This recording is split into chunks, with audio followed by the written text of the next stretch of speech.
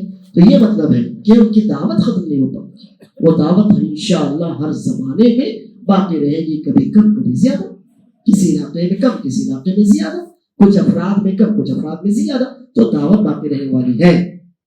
حتی یأتی امر اللہ تبارک و تعالی, کب تک وہ اللہ عز و جل کے دین پر قائم رہیں گے, اس کی دعوت دیتے رہیں گے, کوئی ان کی دعوت کو روک نہیں پائے گا یہاں تک کہ اللہ تبارک و تعالی کا حکم آ جائے. اور صحیح مسلم کی روایت میں الفاظ ہے وہم اللہ ذالک, اور اللہ کا حکم آنے تک وہ اپنے اسی خیر پر, حق پر ثابت قدم رہیں گے, حق کی دعوت دینے والے رہیں گے, اور اللہ تعالیٰ ان کی دعوت ہر طرح کے شر و نقصان سے محفوظ رکھے گا. ابھی اللہ کا حکم سے کیا مراد ہے یہاں پر؟ قیامت نہیں ہے. اس کے پہلے ہم نے آپ کو بتایا تھا قیامت تو کافروں پر ہی آئے گی. اس کا مفہوم یہ ہے کہ جب اس دنیا سے اہل اسلام کا خاتمہ ہو جائے گا, شام کی طرف سے ایک ہوا چلے گی اور اللہ عز و جل اس ہوا کے ذریعے تمام ایک مومنین کو موت دے گا. تو وہاں تک انشاءاللہ یہ دعوت ضرور و ضرور رہے گی. یہ پوری تفصیلی حدیث ہے جسے میں نے آپ کے سامنے رکھا اس لیے کہ صاحب کتاب شیخ الاسلام محمد بن عبد الوہاب رحمہ اللہ نے اسی طرح اس حدیث کو ذکر کیا ہے, ورنہ جو اصل بات تھی وہ اتنے الفاظ میں تھی کہ میری امت کے بہت سے قبیلے مشرکین سے جا ملیں گے, ان کی تہذیب, ان کا کلچر, ان کا طور طریقہ, ان کے عادات و اطوار اختیار کر لیں گے, اور بہت سے قبیلے, بہت سی جماعتیں اوثان کی عبادت کرنے لگ جائیں گے. یہ قیامت سے پہلے یہ ہونے والا ہے, اور نعوذ باللہ ہم اپنی آنکھوں سے یہ چیز دیکھتے بھی ہیں, اپنے کانوں سے سنتے بھی ہیں. الحمدللہ یہاں تک آ کر یہ ہمارا درس مکمل ہوا. وباللہ التوفیق وصلی اللہ وسلم وبارک. سنا سوال حدیث قدسی, حدیث نبوی, حدیث جبرائیل, یہ اس سے کیا فرق ہے؟ دیکھیے حدیث جب کہتے ہیں تو اس کا مطلب ہوتا ہے رسول اللہ صلی اللہ علیہ وسلم کی طرف منسوب کی گئی بات.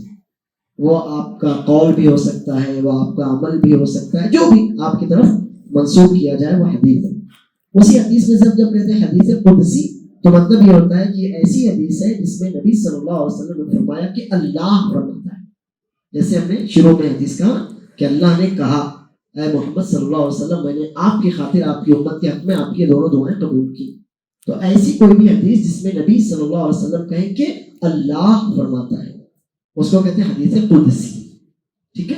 اور حدیث جبرائیل تو ذخیرہ احادیث میں ایک حدیث ہے جس کو حدیث جبرائیل کہتے ہیں, ایک ہی. وہ ہے کہ جبرائیل علیہ السلام انسانی شکل میں نبی کریم صلی اللہ علیہ وسلم کے پاس سوالات پوچھنے کے لیے آئے تھے, انسانی شکل میں تھے. لوگ سمجھے کہ عجیب و غریب انسان یہ آدمی ہے, اور کئی باتیں تھیں اس میں, تعجب کی بھی بہت سی باتیں تھیں. اس میں ایک سوال تھا اسلام کیا ہے, ایمان کیا ہے, احسان کیا ہے, قیامت کب آئے گی. اچھا آپ کو نہیں معلوم قیامت کب آئے گی تو بتائیے اس کی کچھ علامتیں بتا دیجئے. یہ اس طرح کی وہ روایت ہے. تو چونکہ اس میں کافی تفصیلی روایت ہے دین کی اہم ترین بنیادوں کو اس میں سمیٹ دیا گیا ہے, تو اس حدیث کو حدیث جبرائیل کہتے ہیں. تو ایک ہی حدیث جو اصل تفصیلی روایت صحیح مسلم کی پہلی ہی حدیث, اور اس کے راوی وہی ہے. شیطان جن کو دیکھ کے راستہ بدل دیتا ہے اور انشاءاللہ قیامت تک بدلتا رہے گا. اور عمر سے ان کے بیٹے عبداللہ نے اس کو روایت کیا ہے رضی اللہ عنہ. تو اب شیطان جن کو دیکھ کر راستہ بدلے گا وہ اس روایت پر عمل کرنے والے ہیں؟ جی نہیں, ہو ہی نہیں سکتا. ایسی انما الاعمال بالنیات کے راوی بھی وہی ہیں. شیطان جن کے نام سے بھی دکھتا ہے عمر بن خطاب رضی اللہ عنہ صحابت اجمعین. اب یہ سوال ہے کہ بہت سارے لوگ دعویٰ کرنے کو امام مہدی ہیں, تو دعوے کرنے کو تو کوئی کچھ بھی دعوے کر لے, لیکن جو علامتیں ہیں وہ ہونا چاہیے. ایک تو سب سے پہلی بات تو یہ کہ وہ جو امام مہدی ہوں گے ان کا نام مہدی نہیں ہوگا, ان کا نام ہوگا محمد.